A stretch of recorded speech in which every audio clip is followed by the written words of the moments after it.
Right, what we do there is going to be using this here. This is a Gutterman black thread.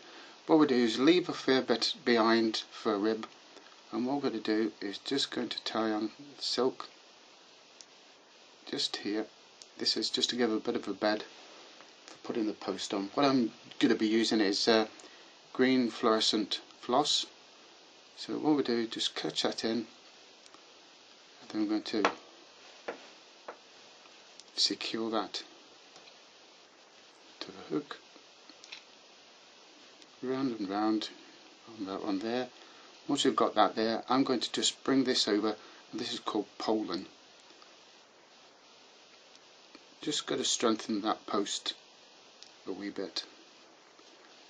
Then what we do is just bring the thread back down the bend of the hook, just so. Next thing I'm going to do is the body, and I'm using fluorescent dyed cock pheasant tail. Good thing about this here, with this emerger pattern, I like to fish this just coming towards the end of the day, when the last rays of the sun are just going down.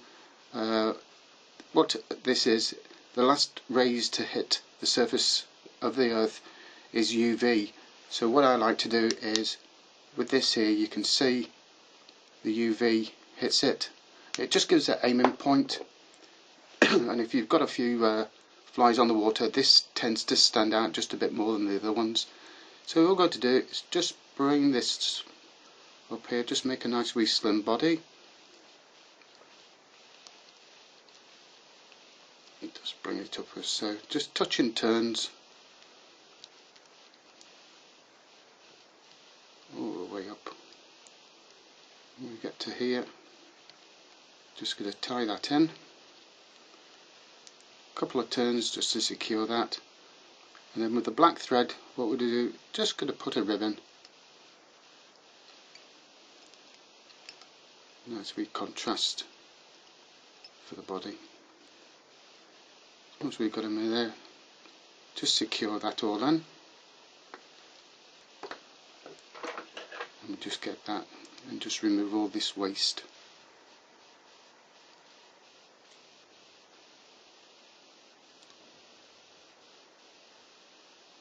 Next thing we're going to tie in it here is going to be the hackle, and what I'm going to be using is fiery brown.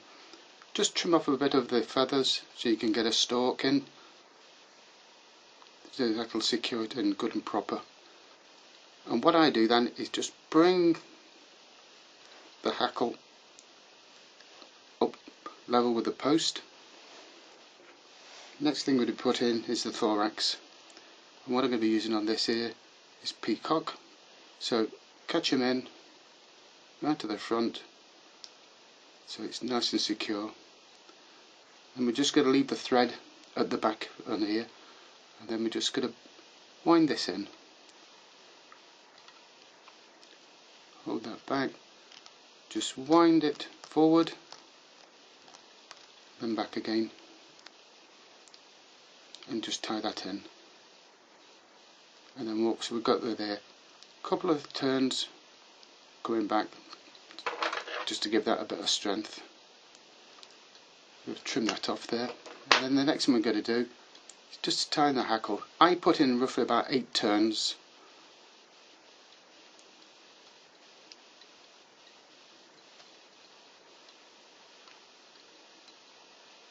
Nice and bushy. Now my wee tip on this one here, instead of tying it in there, I usually push the hook just forward a bit, bring the thread, a couple of turns just to secure it, trim off the hackle. At this point I just get hold of the post, trim them off, and to finish the fly, literally just 3 turns.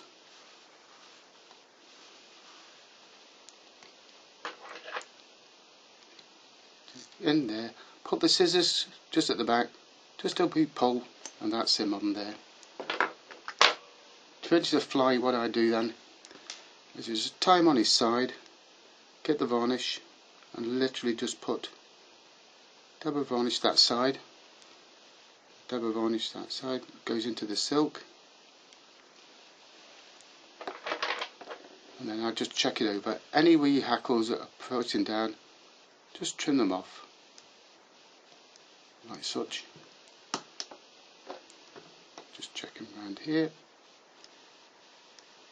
and there we go. So that's my version of the golden olive emerger. Beautiful fly to be using, especially when the sedges are on.